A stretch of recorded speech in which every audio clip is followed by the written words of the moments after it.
Assalamualaikum warahmatullahi wabarakatuh. Rahayu ingkang sami pinanggih. Bapak Ibu yang saya hormati, kali ini saya menjawab permasalahan atau pertanyaan dari Bapak Rubianto, saudara saya yang sudah bukaan kunci. Beliau berada di Solok, Sumatera Barat. Bapak Rubianto masih belum jelas bagaimana toh cara berkawruh sedulur sejati itu kalau ada 3 cara panembah, yaitu panembah rogo, panembah roso, dan panembah cipto, atau panembah rogo, panembah sukmo, dan panembah sukmo sejati atau roh. Nah, ini saya berulang kali menjelaskan karena Bapak Rubianto masih bertanya. Jadi perlu saya jelaskan di edisi kali ini. Tolong diperhatikan ya, biar jelas ya. Nanti jika ada pertanyaan nggak apa-apa, bertanya lagi di komentar ataupun di chat WA. Yang penting panjenengan semua harus jelas dalam berpraktek meditasi, bagaimana meditasi itu digunakan untuk rogo, roso, dan cipto. Untuk panembah rogo, ya sebenarnya ini sudah jelas Pak ya. Panembah rogo itu adalah proses bagaimana cara kita mengaktifkan ya channel-channel daripada saudara gaib kita yang sudah manunggal di dalam raga kita ini untuk aktif dan bergerak atau aktif dan membimbing kita ke dalam cara berpanembah rogo. Ya, kita tinggal aktifkan aja Pak. Jenengan sudah bukaan kunci, sudah manunggal Pak itu, tinggal mengaktifkan saja. Nah ini kadang yang pikir masih ragu-ragu. Ya, aktifkan aja. Misalkan kita yang ada di dalam raga ini ya mengaktifkan saudara kita yang paling tua, yaitu kakang kita aktifkan. Jadi ketika kita sudah mengaktifkan, maka saudara kita akan bekerja, akan membimbing kita dalam cara panembah. Itu diaktifkan. Saudara-saudara gaib kita diaktifkan. Ya. Itu. Jadi menggunakan fikir Pak ya, menggunakan fikir untuk mengaktifkannya. Bisa digunakan untuk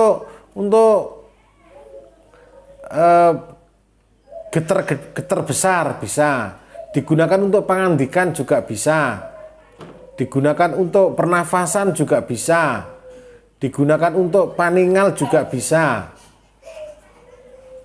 Jadi banyak Pak itu kontak-kontak panembah rogo itu. Nggak usah khawatir, Bapak sudah sambung dengan saudaranya, tinggal mengaktifkannya ya. Ini perlu olah pikir untuk menimbulkan sebuah pengaktifan sehingga ada sebuah pembimbingan di dalam panembah rogo. Contohnya misalkan kita sudah begini ya, langsung aja aktifkan Pak. Misalkan mengaktifkan minta wejangan, Ya, minta wejangan pangandikan. Fikir tinggal fokus saja ke cetak. Ini nanti juga akan saudara kita akan membimbing kita pangandikan. Habis itu kalau misalkan perlu ketenangan, ya bisa difokuskan ke ujung hidung. Itu mengaktifkan saudara kita yang satunya. Kemudian untuk paningal, jadi ada pangandikan, pernafasan, kemudian paningal. Itu terserah jenengan, Pak. Itu kontak Panembaraga sesuai dengan situasi dan kondisi. Jadi kalau misalkan dalam ruangan sepi, tidak ada yang melihat, di dalam kamar, mau minta wejangan, minta saja wejangan. Sedulur jatiku rogo njaluk wejangan. Nah, minta aja. Itu pasti akan dibimbing. Ya, itu. Kemudian kalau butuh ketenangan jiwa, ya sedulur jatiku, ya rogo njaluk ketenangan jiwa. Fokus saja ke channel ini, ujung hidung, nanti akan diatur. Bisa, Pak. Sedulur jatiku, aku njaluk pituduh pekerjaanku atau usahaku, bisa paningal ataupun itu kontak-kontak daripada Panembaraga, Pak. Ya. Itu Panembaraga ala kawruh Jawa. Lah kalau misalkan Bapak agamanya taat, ya agama Islamnya syariatnya taat, atau agama yang lainnya, ya gunakan aja sesuai dengan aturan-aturan yang ada, tapi berlandaskan pada keyakinan bahwa ada saudara kita yang menjaga. Begitu. Itu kalau Panembaraga. Kalau Panembaroso, nah ini bedanya begini. Kalau tadi menggunakan fikir, ya. Kalau Panembaraso tidak menggunakan fikir, sama sekali nggak menggunakan fikir. Jadi fikir sudah berpasrah pada rasa, pada sukmo, nah, pada sedulur. Itu caranya bagaimana? Ya, lagi-lagi kita patrap meditasi. Nah, begini sudah pasrah begini. Ini jangan ada fokus kemana-mana. Biarkan rasa yang bergerak, biarkan rasa yang berbicara, biarkan rasa yang menggerakkan, biarkan rasa yang bekerja. Ini terserah, mau kemana aja rasa ini diikuti aja. Mau misalkan ada gelambiar pikiran ditujukan kemana, silahkan, dibebaskan, merdeka. Merdeka, tidak ada hambatan, tidak ada pengekangan, tidak ada pemfokusan. Fikir fokus pada rasa. Ya, fikir fokus pada rasa, biarkan rasa yang menggerak. Nanti saudara sejati kita, sukmo kita akan menggerakkan.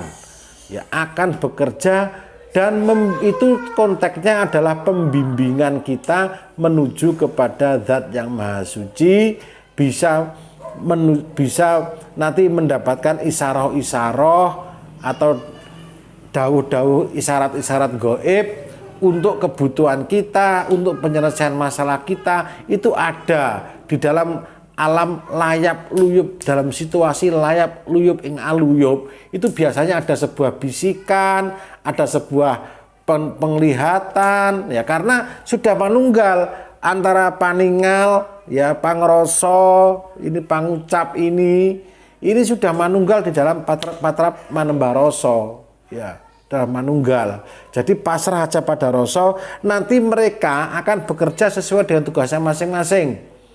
Kalau yang bertugas untuk memberikan wejangan lewat pangandikan, pasti akan menimbulkan sebuah kata-kata untuk mejang di dalam layap luyup ngaluyup. Kalau untuk fungsi paningal, pasti akan memberikan sebuah pencerahan berwujud isyarah, bisa berwujud kejadian-kejadian, berwujud cahaya-cahaya. Itu semua nanti akan dialami ketika kita sudah bermanembaroso yang lama, yang mana fikir sudah benar-benar pasrah pada rasa.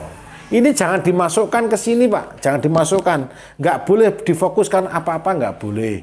Yang penting pasrah aja pada rasa yang ada. Itulah namanya manembah rasa. Suatu ketika jika mau kodadaan ada suatu ketika disuruh berdiri ya berdiri Pak, disuruh jalan berjalan, disuruh duduk-duduk, disuruh tidur ya tidur. Itu panembah rasa itu kita sudah total berpasrah pada rasa. Itu namanya adalah sumarah, sumeleh, pasrah. Ya, itu panembah rasa.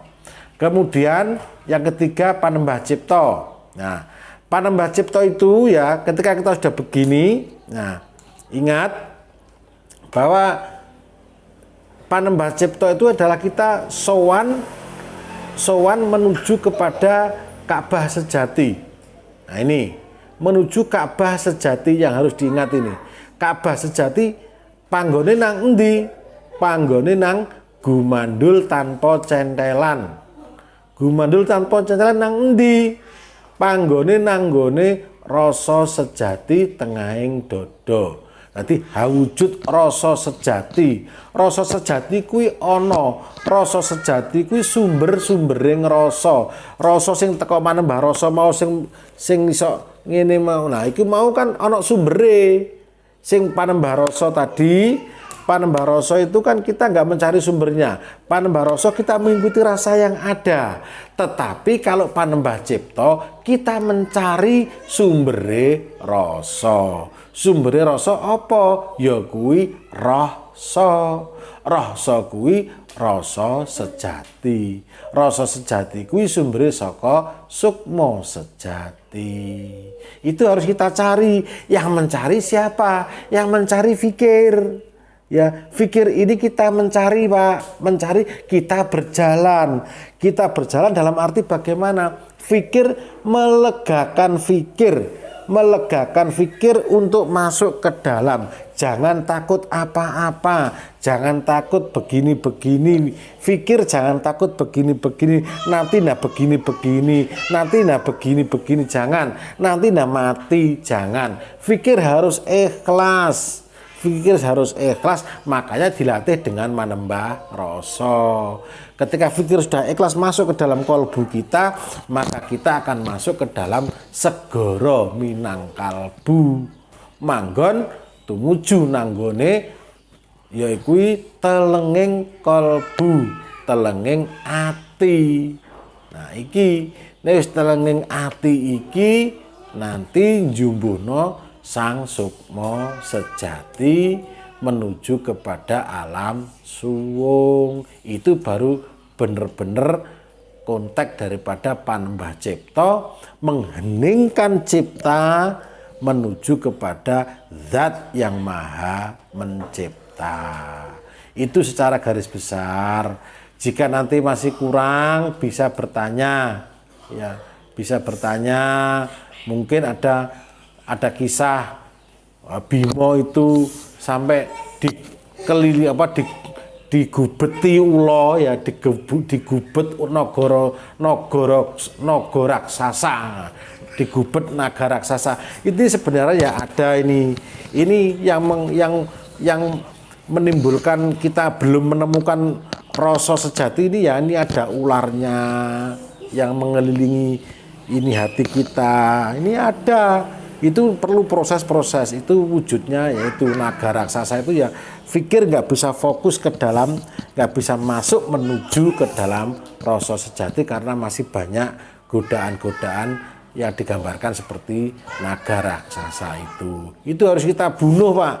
Setelah kita bunuh baru bisa kita menemukan sang rasa sejati, Ka'bah sejati, iso ndadekno menemukan kita ke dalam sang sukma sejati. Demikian yang bisa saya jelaskan Pak Rubianto, dan kepada Bapak Ibu semoga bermanfaat. Wassalamualaikum warahmatullahi wabarakatuh.